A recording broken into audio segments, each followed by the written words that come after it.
Stage మీద ఎక్కినప్పుడు పబ్లిక్గా మాట్లాడుతున్నప్పుడు కాస్త జాగ్రత్తగా వ్యవహరించాల్సి ఉంది.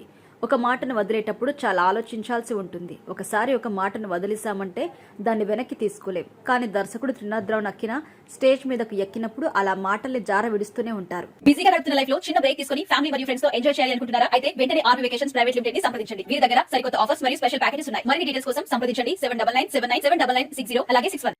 గతంలోనూ చాలా సందర్భాల్లో కూడా ఇలానే నోరు జారారు. రీసెంట్ గా మజాకా ఈవెంట్ లో హీరో అంశు ఆకృతి మీద అసభ్యకరంగా కామెంట్ చేశాడు. ఆ మాటల్ని సోషల్ మీడియా తిప్పికొడుతోంది. ఇలాంటి వ్యాఖ్యలు మాట్లాడడం సరికాదని ఆ దర్శకుడికి గడ్డి పెడుతోంది. ఇక ఇదే ఈవెంట్ లో త్రినాథరావు కాస్త అతి చేసినట్టే అనిపిస్తోంది. అల్లు అర్జున్ ఇన్సిడెంట్ ని రీక్రియేట్ చేయాలని చూసినట్టుగా అనిపించింది. అల్లు అర్జున్ సీఎం పేరు మర్చిపోయి వాటర్ బాటిల్ అడిగి కవర్ చేసి ఆ తర్వాత పేరు చెబుతాడు. ఇక్కడ కూడా త్రినాథరావు తన రెండో హీరోయిన్ పేరు ఏంటి అని కాస్త ఆలోచించి వాటర్ బాటిల్ అడిగి ఆ తర్వాత రీతు వర్మ అని చెప్పాడు. ఇక్కడ బన్నీని కూడా త్రినాథరావు ఇమిటేట్ చేసినట్టుగా అయింది. ఈ డైరెక్టర్ కి మంచి టాలెంట్ ఉంది, మంచి ఎంటర్టైన్మెంట్ సినిమాలు అందించగలడు.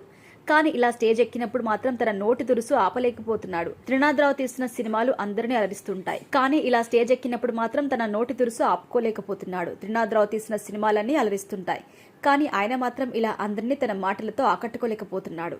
ఇక త్రినాథరావు తన మాటల్ని తన చేష్టల్ని వెనక్కి తీసుకుంటాడో లేదో చూడాలి.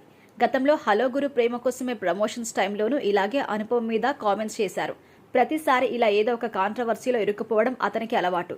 ఇక సందీప్ కిషన్ మజాకా మూవీకి అయితే మస్తు ప్రమోషన్స్ దొరికినట్టయింది.